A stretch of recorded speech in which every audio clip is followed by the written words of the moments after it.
Good afternoon, everyone. Thank you for joining our webinar today called What is Cost Analysis and How Can SRAE Grantees Conduct One? We are just waiting for a few more folks to join today's event, so we will get started in about 2 minutes. Thank you.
Hello all again. Thank you for joining today's webinar. As we get started, we're going to first cover some housekeeping items regarding using the ON24 system. Thank you, Heather. Hello, everyone, and thank you for attending today's webinar. Before we begin, we'd like to cover a few housekeeping items. At the bottom of your audience console are multiple application widgets you can use. You can expand each widget by clicking on the Maximize icon at the top right of the widget or by dragging the bottom right corner of the widget panel. If you have a copy of today's slide deck is available in the Resource List widget indicated by the green file icon at the bottom of your screen.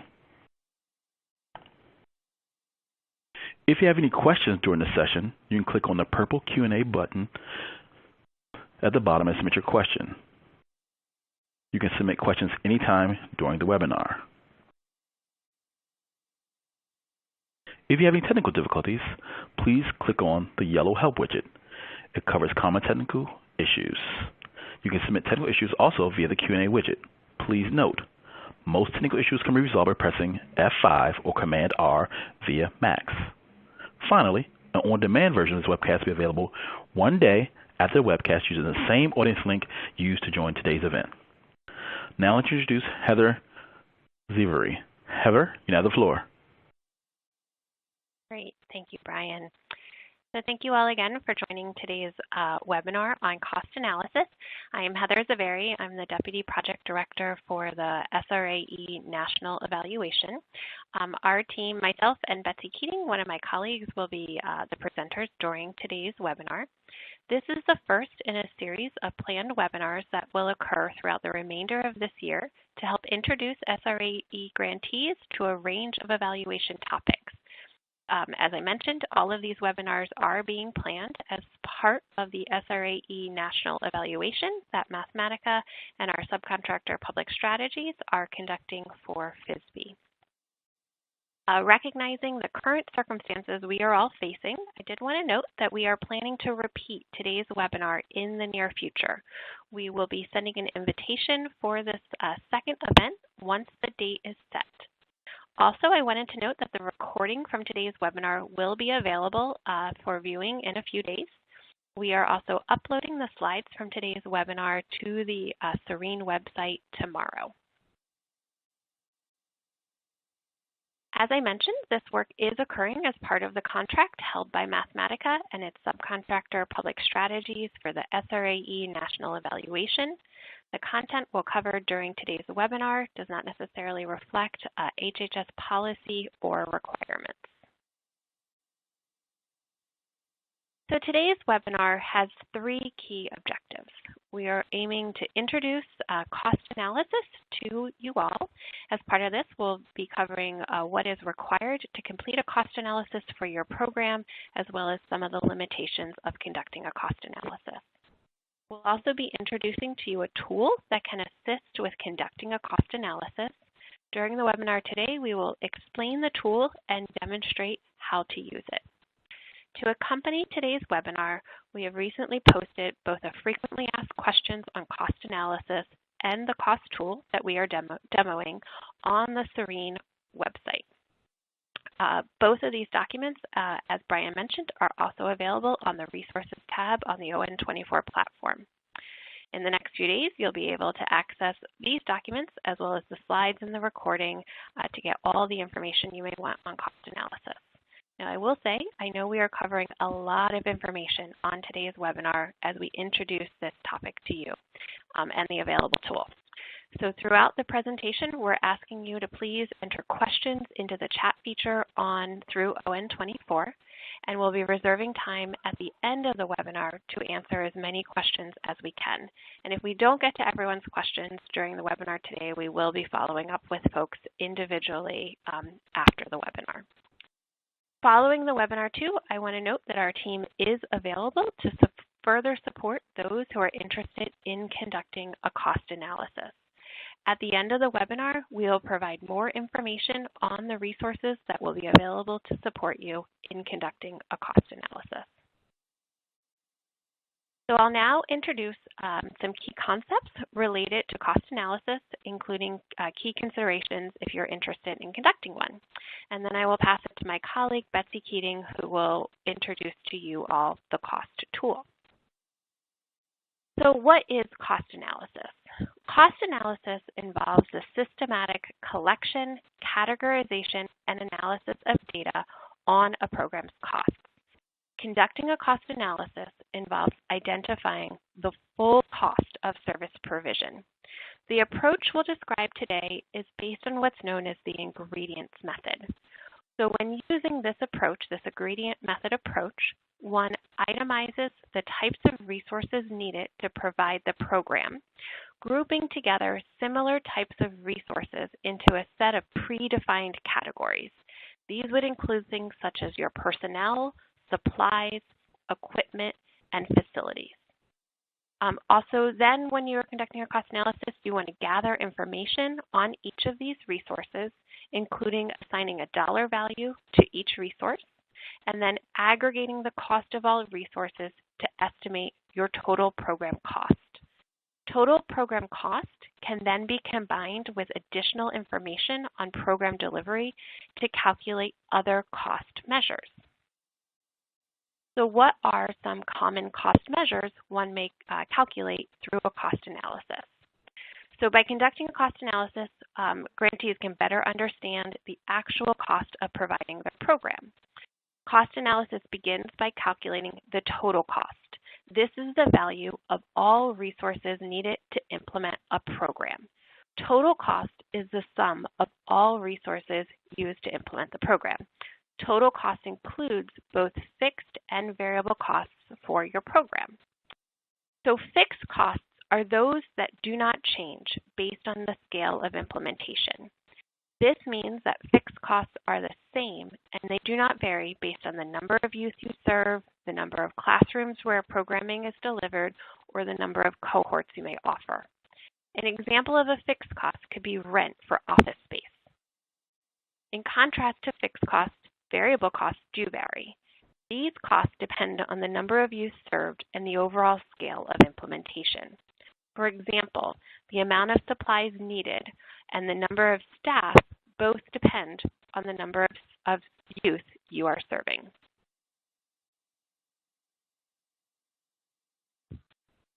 Total cost is useful for understanding what it takes to operate the overall program, but often programs want to understand other aspects of their program's cost. Other common measures of program cost include average cost. This is the cost to implement one unit of the program.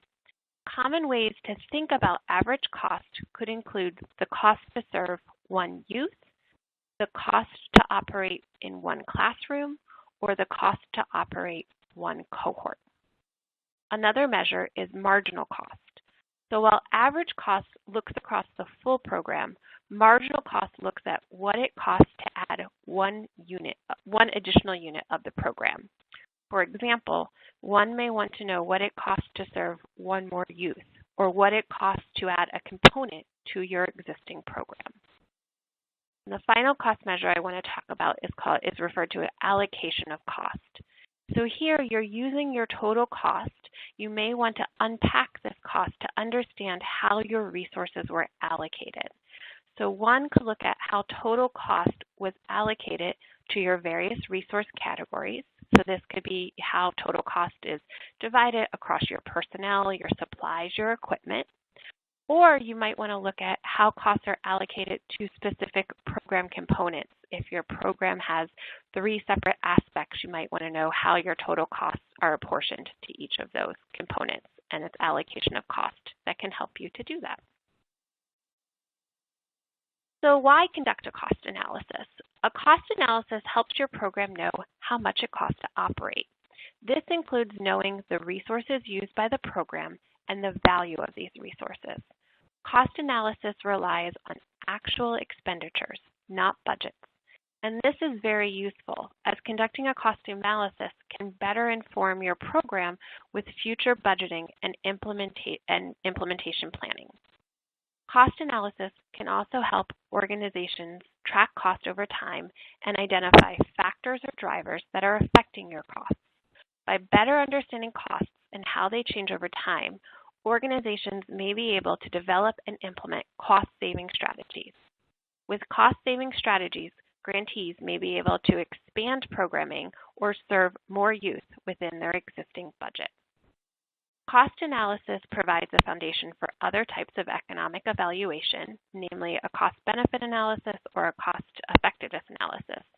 These analyses examine the value of resources required to implement a program and the value of benefits produced by a program. So while we're not focusing on these methods today, instead we are focusing on cost analysis, which can answer useful questions for program implementers and is a foundation for these other types of economic evaluations.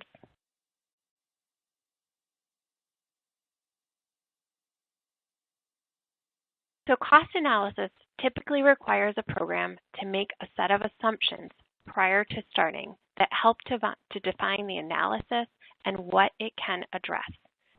Specifying these assumptions in 3 key areas are important. The key areas to consider include perspective. Perspective defines whose costs you are including in your analysis.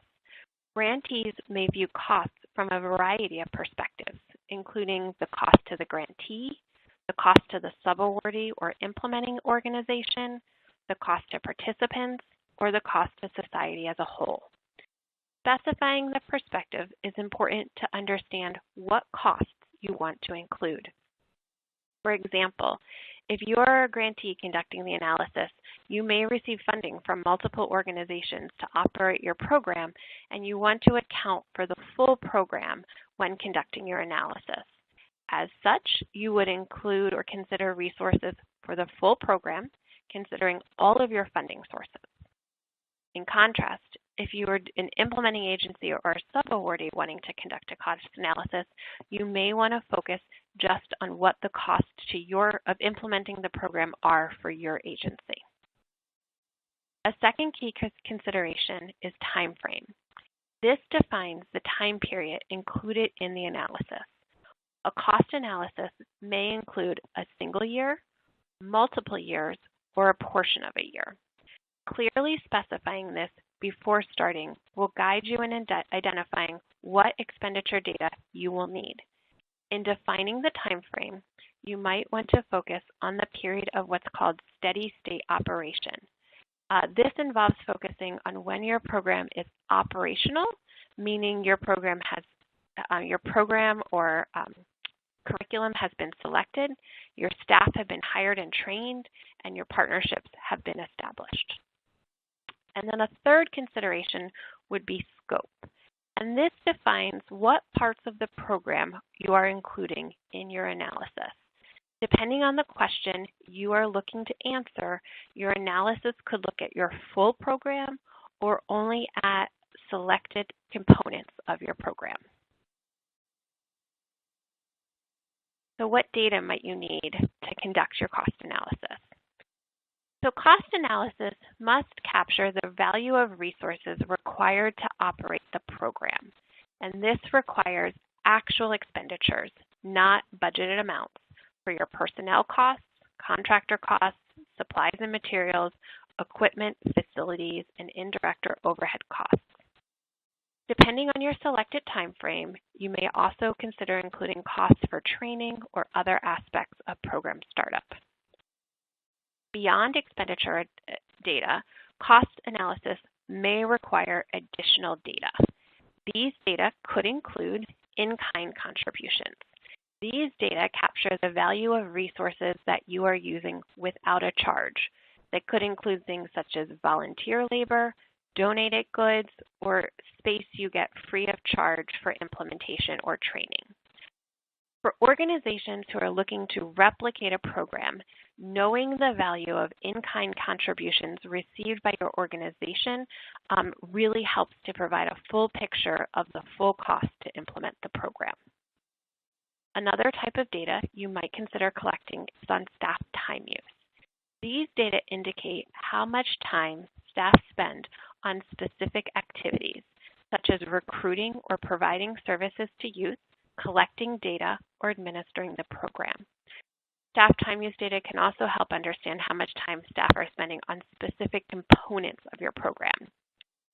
Staff time use data can be collected through a staff survey, through staff time logs, or timesheet accounting. Combining staff time use data with cost data can help grantees determine how much it costs to implement an activity or a specific component. The final type of data you might want to collect is participant and implementation information. These data measure information such as the number of youth served, the number of cohorts or classrooms that implemented the program. They can help grantees calculate and assess average costs, such as the cost per participant or the cost per cohort.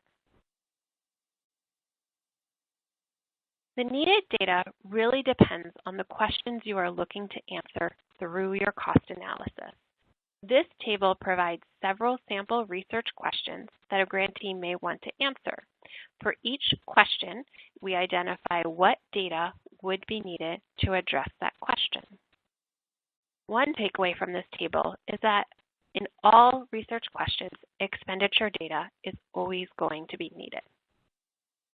The only research question we've identified that relies only on expenditure and potentially in-kind contribution data is what is the total cost to provide the program. Data on staff time use is needed to answer questions about the cost to provide program components or the cost of startup.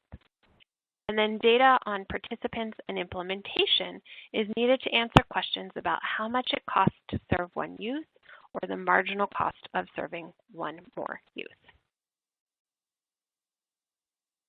So findings from a cost analysis are limited in their generalizability, particularly when the analysis includes only one program implemented in one organization and in one setting.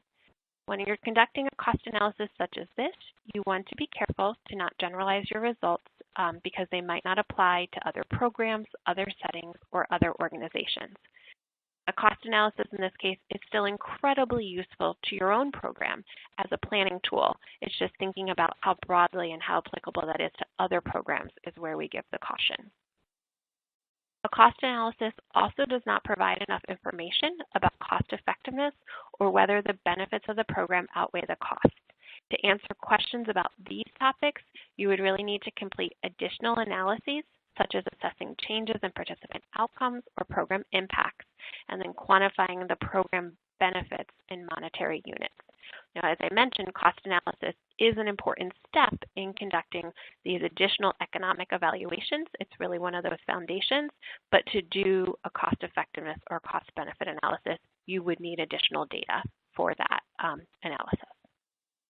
So I appreciate that was a very high level and quick overview of cost analysis. If you have questions, feel free to write them into the Q&A and we'll respond to them at the end. But now I want to hand the presentation over to Betsy, who will introduce and walk you all through the cost tool. Thanks, Heather. As Heather said, I'm going to now walk through the SRAE Grantee Cost Tool, which is one way through which you can conduct a cost analysis yourself. The cost tool is available online at serene.com on the resources page under project resources. The tool is a way to assess costs specifically for your SRAE program. The SRAE Grantee Cost Tool is an Excel file that is organized into 4 worksheets. First, you have the instruction sheet, then implementation information, next the cost worksheet, and finally the summary sheet. To complete the tool, you will need data on your actual expenditures, in-kind contributions, and information on how many participants were served and cohorts were implemented during the time period of focus. Through the information you enter, the tool will produce several summary cost measures, including some that Heather mentioned earlier: total annual cost, average cost per use, average cost per cohort, and the percentage of total cost for each resource category. As I mentioned, the tool provides metrics by cohort, and I wanted to take a second to clarify what we mean by the term cohort. Each grantee organization may have a different definition of cohort depending on the implementation format and schedule that you use. For instance, you may define a cohort as one group of youth that receives the program together, which could perhaps be 20 to 30 youth. Or you may define a cohort as all youth that receive the program during the fall 2019 semester across 4 schools, which would likely be many more youth, maybe even hundreds of youth. It doesn't matter how you define cohort, but we ask that you consider what definition makes the most sense for your organization, including what definition would be most useful when you get that summary statistic of average cost per cohort. So why might you want to use this tool? Well, it can help you answer some key research questions, including what is the total cost to provide the program for 1 year? On average, how much does it cost to implement the program to one cohort of youth? On average, how much does it cost to serve one youth? And on average, how is the total cost allocated across the resource category? This is not an exhaustive list, but it shows some examples for you. You can think about what research questions you are most interested in learning more about through the cost analysis. As Heather mentioned, it's always important to consider the perspective, time frame, and scope before starting a cost analysis. So before you use the tool, we want to make clear the assumptions it uses regarding each of those 3 areas.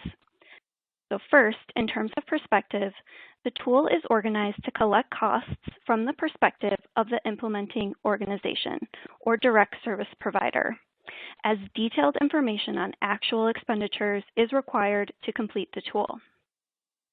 For state-level grantees that are not implementing the program directly, you likely will need to ask each of your sub-awardees to complete the tool.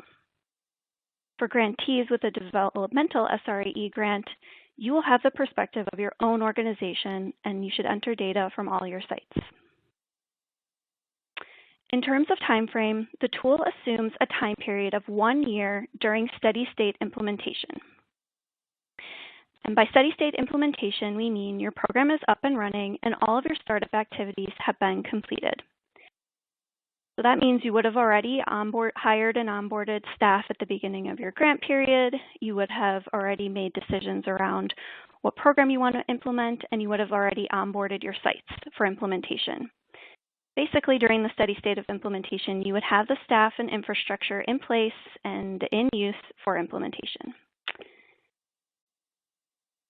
If you would prefer to assess costs for a different length of time rather than a year, you can use the tool, but just note that there are some automated calculations in the tool that are based on a 1-year time frame. These calculations may be inaccurate if you choose to enter data for a shorter or longer period of time. Finally, in terms of scope, the tool is designed to capture costs associated with implementing your full program across all components.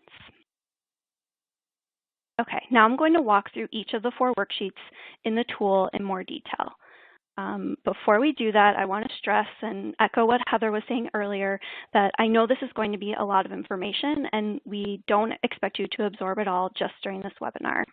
We will be sharing more information at the end about opportunities for follow-up after the webinar, including office hours. And I also want to reiterate, if you do have any questions at any point in the webinar, please enter them through the Q&A widget. Okay, so we start with the instructions worksheet. This sheet provides a summary of the tool structure and asks you to consider 3 questions before entering data. The first question is, what year do you want to focus on? So this can be any 12-month period. You may want to use a calendar year, or maybe you would want to use your organization's fiscal year, if that's different from the calendar year, or maybe you want to use your grant year. Or maybe you work in schools and you'd like to use the academic year. So obviously there are a lot of options here, and for the purposes of the tool, it doesn't matter where you start or end your year. It can be any 12-month period. So just consider what time frame makes the most sense based on your implementation schedule and the data you have available. Consult with your accounting department to see what their data looks like and how it might break down over the course of the year. The second question to consider is, how do you want to define a cohort? As I mentioned at the top, how you define a cohort will depend on the structure of your programming and implementation. So just consider what would be most meaningful for your organization. The last question to consider is, do you want to include evaluation costs in the tool? Sometimes it makes sense for an organization to include evaluation costs in their analysis, particularly if these are conducted through a steady state implementation. So for instance, maybe you have internal evaluation activities that you do at all times. These are always happening whenever you're implementing. So maybe you always are doing program monitoring or continuous quality improvement efforts. And since you're doing those through a steady state implementation, we would recommend that you include those in the tool.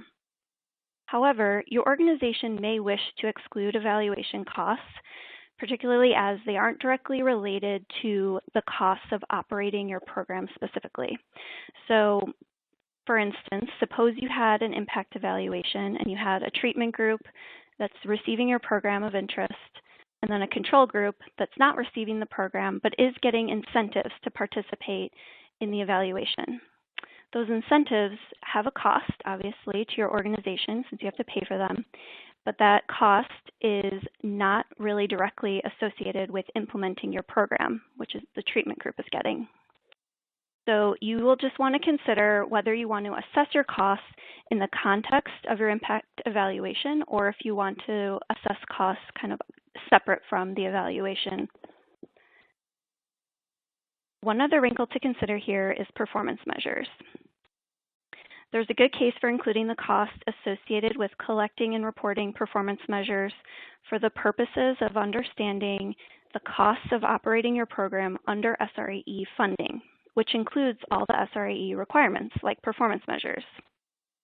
However, if you are most interested in the question of how much your program costs to operate generally and not specifically under the SRAE grant, then you may want to exclude the costs associated with collecting and reporting performance measures. I know this is complicated and there's a lot to consider here, but one thing I just want to stress is that you should be consistent with this decision. So if you decide to exclude evaluation costs, make sure you're excluding all the costs related to evaluation in each of the 8 of the cost categories. And the same goes if you decide to include them. Remember to include them across all of the cost categories. Okay, this is a screenshot of the instructions worksheet, so you can see what it looks like. It basically just covers everything I was just saying. It's just text for you to read. There's nothing you need to enter on this worksheet. Okay, moving on to the next worksheet, we have implementation information. This sheet asks you to enter the name of your organization and program, the year in which you are assessing costs, and the number of youth and cohorts served during the selected year. Here's a screenshot of this worksheet. So a few things to clarify here. First, in the tool, the year in which costs are assessed is referred to as the reporting year. So you hear me use the phrase reporting year throughout this webinar, and it's also used throughout the tool. And that just means the 12-month period that you have selected to enter costs for. Second, you may be able to pull the number of cohorts and participants from your performance measures. The instructions at the top of the sheet have more information on how to do that. And finally, please note that you must fill in the information for the reporting year, number of cohorts, and number of youth served for all the other formulas in the cost worksheet and summary sheet to work correctly. Okay, now we are moving on to the real meat of the tool, which is the cost worksheet. This is where you're going to enter data on the resources you use to operate your program during the reporting year. The sheet is organized into 8 sections: personnel, supplies, equipment, contracted services, facilities, indirect costs, miscellaneous costs, and in-kind contributions. Before we go into more detail on each section, I want to give a high-level overview of how the sheet is formatted. So when you open it, there are a lot of colors and a lot of rows in this worksheet, but each section uses the same general format. So I think once you kind of get used to that, it'll be easier to move through the sheet without getting too overwhelmed. So first, I want to point out that most cells in this sheet are locked. You can only edit those in which you will need to enter data. Okay, so each of the sections begins with a dark purple header row. So here in the middle of your screen, you can see that dark purple row for personnel. So that kind of just lets you know we are starting a new section with that dark purple header. Underneath that, you'll see a white row that has the definition of that category and then information on what to include or exclude in that section. So that's just something to read over and think through before you start entering data. Underneath that, you'll see a bright purple row, and that has all the column headers for information that you will need to enter to calculate costs in that category. So the column headers will vary by section because the type of data you need to calculate costs does vary by category of cost. Underneath that, you'll see some gray rows, and those have example costs. So that has some data entered in there to help show you what to enter in each section. These rows do not contribute to the section total cost or the overall total cost. They are just kind of there to help guide you in entering data. Underneath that are the rows in which your organization can enter data. You may leave rows blank if you do not have data for each row in each category. In the far right of each section, the cells shaded light blue are populated automatically based on the data you enter. These are giving totals for each row. You do not need to do anything in these cells. They'll populate automatically. And then at the end of each section, there will be a teal row that totals the cost for that section. This row also populates automatically, and you won't need to do anything. And it's not pictured here, but you will see it in future screenshots.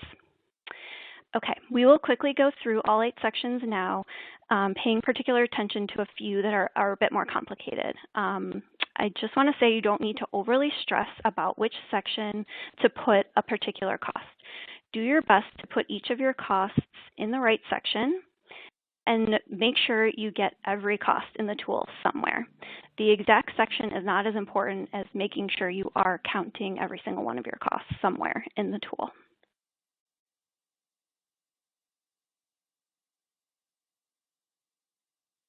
Okay, the first section in this sheet is personnel. So that refers to the salaries and benefits paid to staff working on the program. This section is a bit trickier, so we'll spend a little extra time on it. So what you want to include here is a row for each person that works on the program. You'll need to add their salary, including any overtime payments. And here you should be sure to include the amount paid to each person, regardless of their full-time or part-time status. This may differ from someone's listed salary or what you have budgeted for them, but you want to include the actual amount paid to get the most accurate picture of costs in this category. In the next column, you'll enter the percentage of time each person works on the program. This information is important because some staff members likely have roles on multiple projects or programs at your organization. Since the tool is trying to focus specifically on the costs associated with your particular SRAE program and not any of those other programs or projects, we need to know the amount of time each person spends on the program specifically so that we can isolate the cost for SRAE specifically. If someone works all of their hours on the program, you should enter 100% here, as in the first row with data on Facilitator 1. In the next row, you see a data manager that works half the time on the program, so 50% has been entered in this column. For part-time employees that work all of their time at the organization on the SRAE program, you should enter 100% in this column. So for instance, if someone works 20 hours a week at your organization and all 20 of those hours are on the SRAE program, you should enter 100% here, even though they're not a full-time employee. Then in the next columns, you will need to enter information on the fringe benefits for each person. Now you can do this in one of two ways.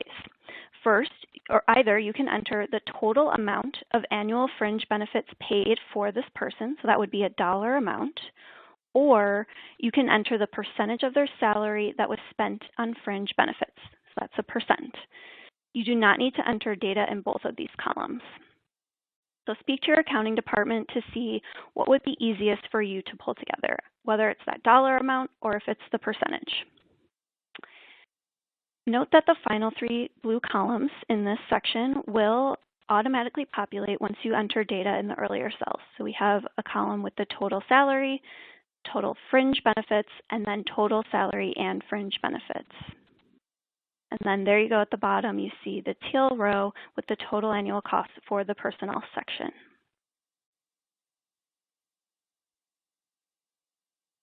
The next section in the tool is supplies.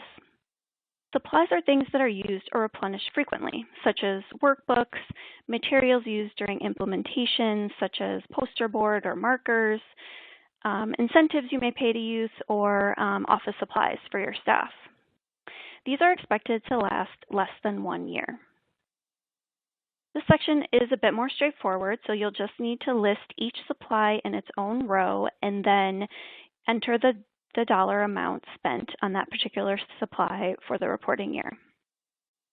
Again, you see the light blue column on the right with the total for the row, and then that teal row at the bottom that has the total for the section.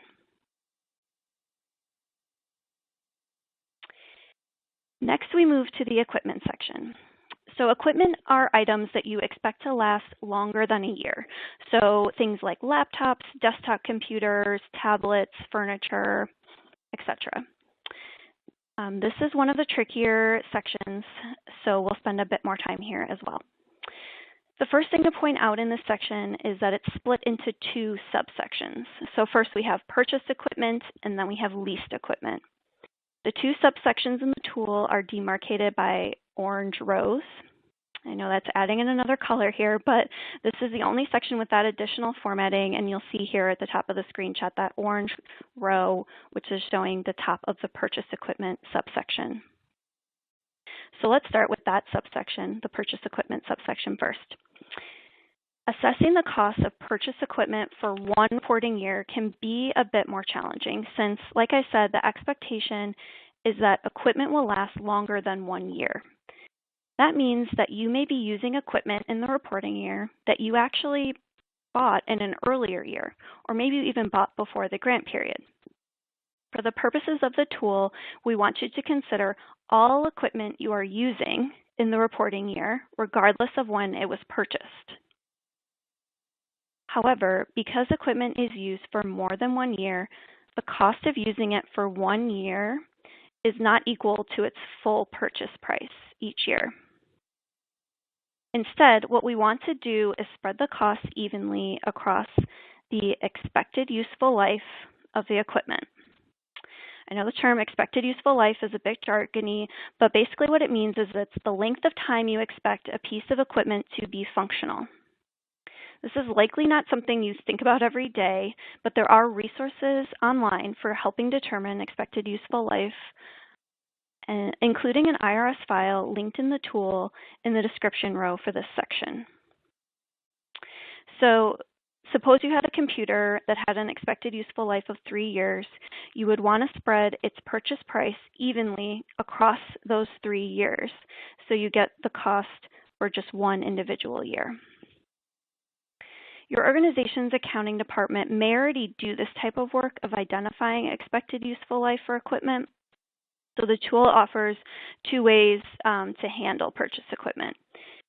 The first is if your organization already has an annual depreciation value available, you should just enter that. So then if you have that, you don't need to itemize your purchase equipment costs. So you should talk to your accounting department about whether they have this information already. If you do not have your annual depreciation value of all equipment used, you should enter itemized purchase equipment. So for each item of equipment used in the reporting year, you should use a new row and enter the number of units used, the year you purchased them, the original purchase price, and the expected useful life. As I mentioned, the goal of this is to spread the cost of the equipment evenly across its useful life. So it might be helpful to look at an example. So if we look at the first row in that light blue, one computer was purchased in 2015 for $1,000. It was expected to last for 4 years, which means it was expected to still be used through 2019, right? So 2015 through 2019, that 4-year period. In this example, the reporting year was 2019. So we're still within that 4-year window of the useful life of the computer. But as it's been used over the course of multiple years, the cost of the computer for just this year alone, the reporting year alone, is the total purchase price of $1,000 divided by its useful life, 4 years, which gives us a total of $250 for this year. You'll see that the tool has automatically done this calculation and the total column has $250. I know this is pretty in the weeds, but I did want to point out a few other things in this section, including 2 instances where the tool will total the row to 0 automatically, even if you've entered data. So first, if you enter a year purchased that is after the reporting year, you will see an error message in the second to last column. In this case, we are reporting costs from 2019. So when I entered that I purchased a laptop in 2020, we get the error message. The tool is flagging this as it's not possible that in 2019 I was using a laptop that I bought in 2020. The tool is going to automatically zero out this row because it just is not possible that that is happening. The second instance is that the tool assumes that equipment that has exceeded its expected useful life has an effective cost of $0 to your organization. Okay, what does that mean? So it might be helpful to just walk through this example. So here we purchased 2 laptops in 2014 and expected to use them for 4 years. So I expected that the laptops would be useful between 2014 and 2018, and they would no longer be useful after 2018. However, in reality, I was able to continue using the laptop in 2019, and so I was using it in my reporting year of 2019, so I entered it here. Now, these laptops have exceeded their expected useful life, and the tool considers the cost then to the organization to be $0, as you can see in the total column. You don't need to stress too much about this, as the tool is going to do the calculation for you, but I just want to point it out because it does look a little weird when you enter data, but the tool is still giving you a total of $0. And I know this is not necessarily intuitive, but it is the standard kind of accepted way of handling purchase equipment in the broader field of cost analyses. Okay, now let's look at that second subsection in equipment, which is leased equipment, which again starts with that orange header row. This subsection is pretty straightforward. Luckily, you'll just need to enter each leased equipment item in its own row and then the annual lease amount. Because you're just dealing with a lease, you don't need to worry about all those expected useful life and all those other considerations from the purchased equipment subsection. Okay, I wanted to point out that the tool will generate total annual costs for purchased equipment, for leased equipment, and then for the combined purchased and leased equipment. So you'll see 3 teal rows in this section. Here in the screenshot, you see 2 of those. Okay, I want to just pause and remind you to please continue to submit questions that you may have in the Q&A widget.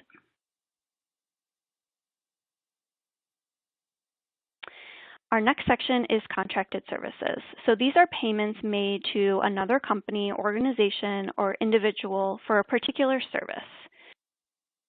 This is one of the more straightforward sections. So you're going to enter each contractor or service provider consultant in its own row, and then add in the amount paid to that individual or entity in the reporting year.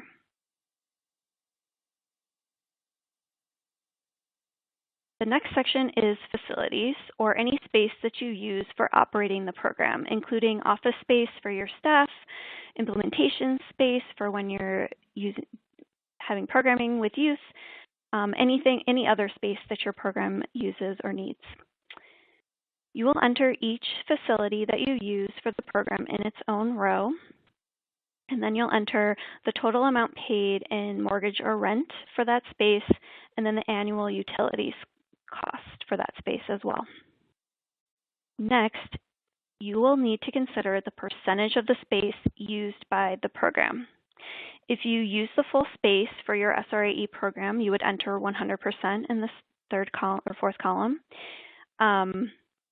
But like on personnel, we expect that you have some spaces that you share with other programs or other projects. For instance, if you have an office space, maybe 50% of it is being used by your SRAE staff, and the other half is being used by staff that work on other projects. So because we're trying to assess the cost specifically for your SRAE program, we only want to consider that portion of the space that your SRAE staff are using, so you would enter 50% in that column. We know this can be tricky, and it's likely not something you have considered much prior to this. So just do your best when you're estimating the percentage of space your program uses. It's okay if it's not perfect, but just try to get as close as you can. And I know many of you operate in schools, and that space in schools is often free for you to use as the school isn't charging you for classroom space. For that and any other space that you don't have to pay for, you don't need to enter anything in this section. We'll come back to that later in the in-kind contributions section at the end.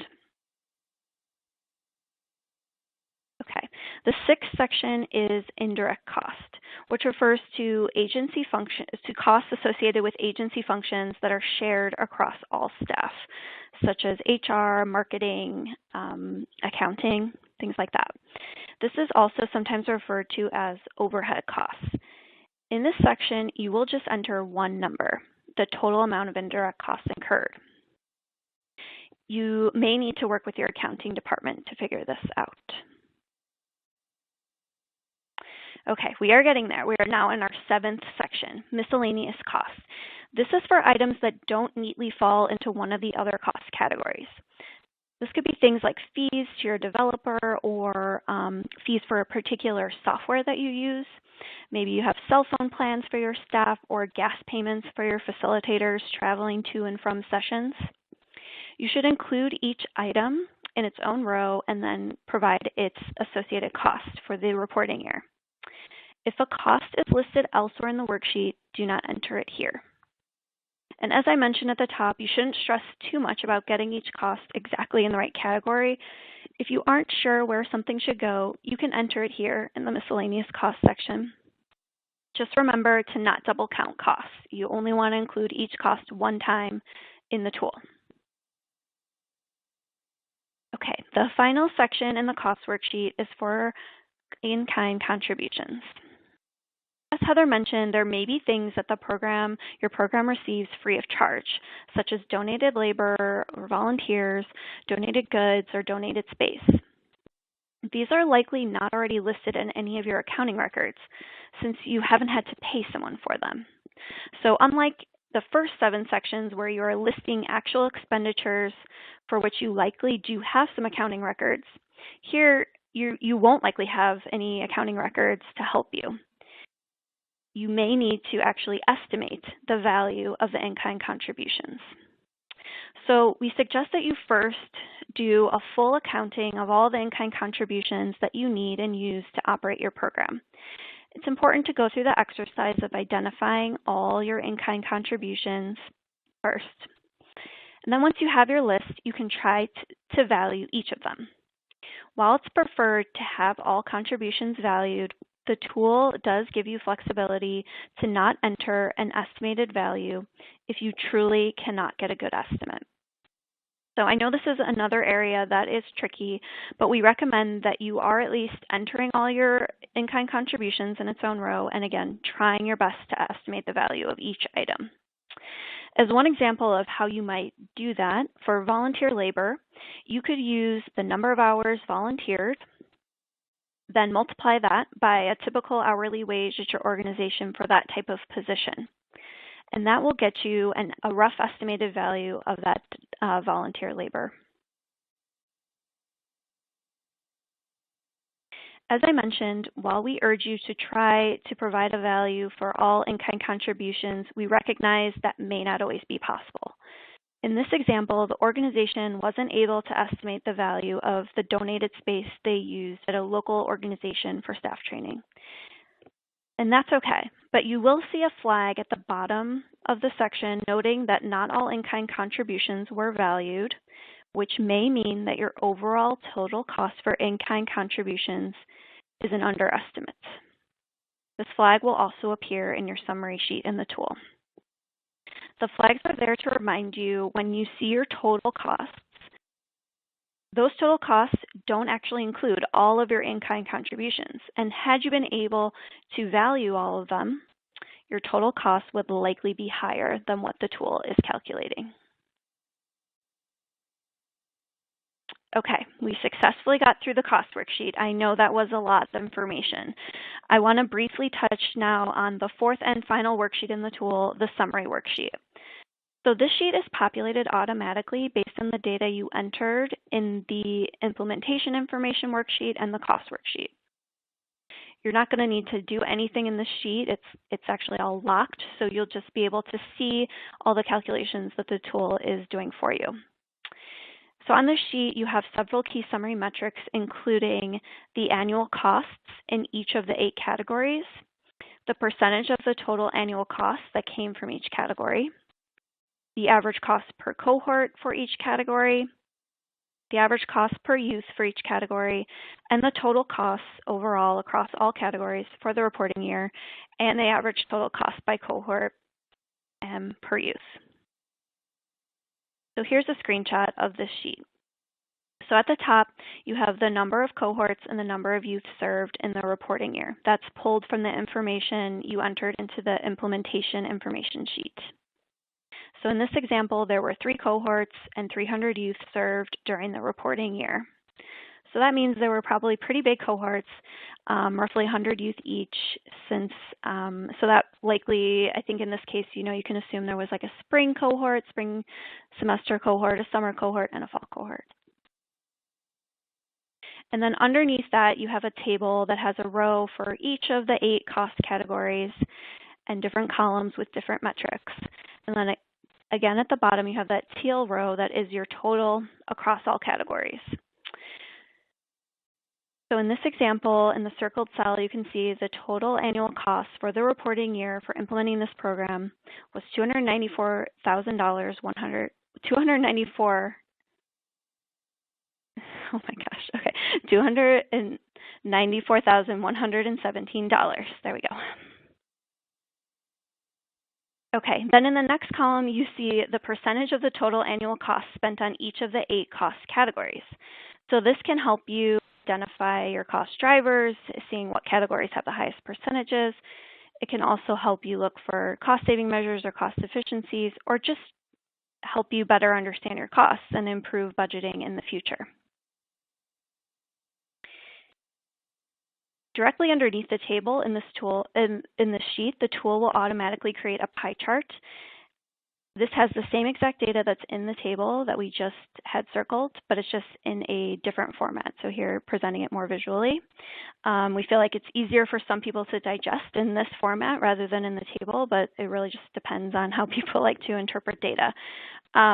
But here, if you look at the pie chart, you can see that very large chunk of the pie, 65%, is going to personnel. And we recommend that you can use any of the summary data for any other figures or visualizations that you think would be useful for your staff to see. This is obviously not the only option of how you could do that. All right, and finally, the last two columns give the average cost per cohort and cost per youth.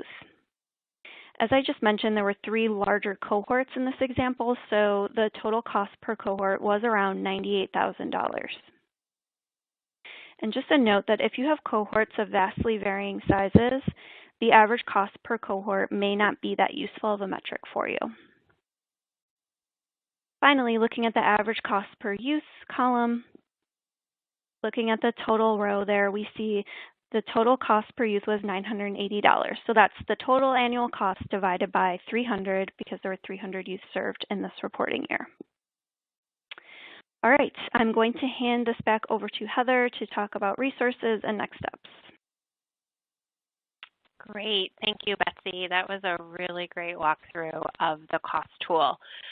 So I'm going to talk about some additional resources that are available as well as some next steps.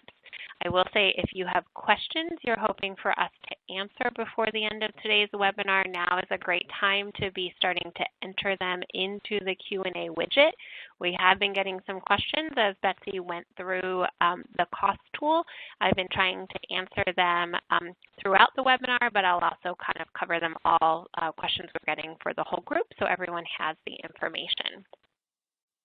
So I want to make sure everyone is aware of several resources that are available related to cost analysis that we have now posted on the SRAE.com website. In particular, all of the information we have covered today is really summarized for you all in 2 resources that are now available.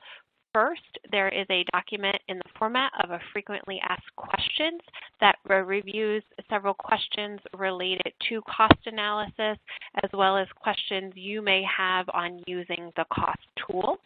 And then second is the cost tool that is available for you. It is an Excel file, so if you are wanting to use it, I really recommend that you download it from the website so that you can use it for your team. I want to note, and as Betsy has covered, we have included a number of calculations within the tool to assist you in conducting a cost analysis. It's also, if you're using the tool, important to note that we have locked the file to minimize chances of affecting the needed formulas. We really tried to build the tool in a way that was going to best support you all in getting the information around total cost and the cost calculations. So there's a lot of formulas in the tool to support those calculations. That you don't accidentally delete formulas, we have locked the file. But as you begin to use the tool, we fully anticipate that you're going to have questions and suggestions, and we welcome those. And also, if you have suggestions or notice something in the tool that needs to be updated, please reach out to us because we definitely want to make sure the tool is working and that it is really clear and working for all of you all. So those are the 2 new resources to be looking for. In terms of next steps, I think the next steps I would say first is to please try the tool. We really want your feedback so that we can continue to improve the tool and have it support you all in conducting cost analyses. Also, as mentioned at the beginning of the webinar, additional support is available from our team to help you all in conducting a cost analysis. 2 ways to access this additional support include 1, send an email to the SRAE address with specific questions so that our team can respond to you with individual support. That email address, sraeta@mathematica-mpr.com, is on the slide right now. And then the second way for support will be that we are planning to set up office hours to support use of the tool. We will be sending out shortly an announcement of dates for when that office hour will be. The purpose of that will really be for you all to come with your questions and your experiences on using the tool so we can really help you understand it and troubleshoot questions that may be coming up. And I should have mentioned too, one final additional next step is that we, as I mentioned at the beginning, we will be doing this webinar a second time. We realize not everybody may have been able to attend today, and so we will send out a date for that as soon as possible. So if folks have questions, I do want to start covering them now, so I would encourage you to write those in. And as folks are writing questions in, I want to cover a couple that have gotten already submitted while we were talking. So the first question was just about, is the recording of today's webinar going to be available? And yes, it will be. It will be available through, I think, the SRAE, not the SRAE, I'm sorry, the ON24 site we are all in now. It'll be available through that in just a few days. And then we will also, so that others can access it, be uploading it to the SRAE.com website. The second question that had come in is, when is this due or is this mandatory?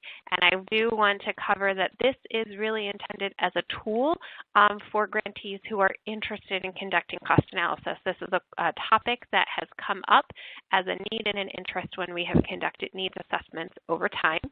That being said, this is not a requirement for program reporting for FISB. This is just a tool for grantees who are looking to know more about their program's costs. Another question that has come up relates to the tool, and it was specific to the gray examples in the tool. And I'm going to switch slides to show one of these examples. So this is just the example in the tool of the in-kind contribution section, and I just pulled it up just to talk for a second about these gray rows in the worksheet. So for every cost category we have in the tool, gray rows that give examples of the type of information that you would be entering for that category. The information in that section cannot be deleted. It is part of the cells that are locked in the tool, but the information in those sections are excluded from the calculations that are being done in the workbook. That's why they're in the gray, to really show that they're not part of your calculations. So even in the examples we've been showing during today's webinar, if you're doing any of the calculations wondering why, then the amounts that are in for those gray examples aren't being included, it's because they're examples. They aren't intended to be included. And that covers the questions we have received thus far. So if you have further questions, I do encourage you to write them in.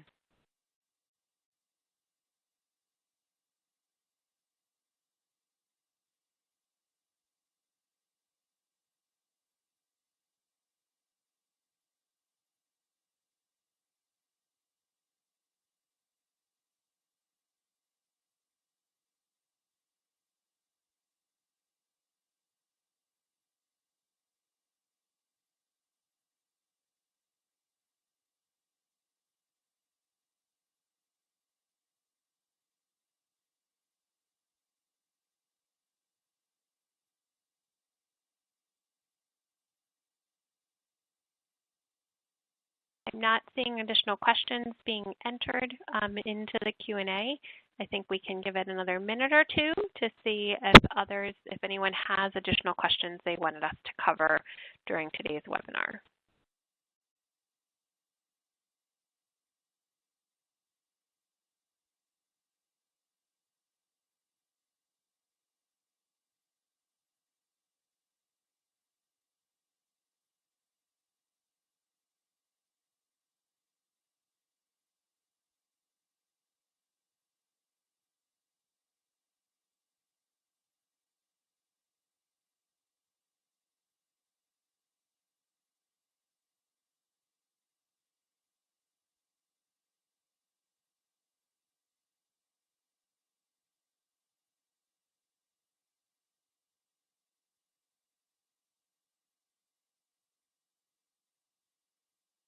Okay, so I thank everybody for attending today's webinar on cost analysis. As we have mentioned, there are many future opportunities for you to get questions you may have about cost analysis answered by our team. I think the key way, if you have questions, would be to send an email to the SRAE team at sraeta@mathematica-mpr.com, which is on the slide being shown right now.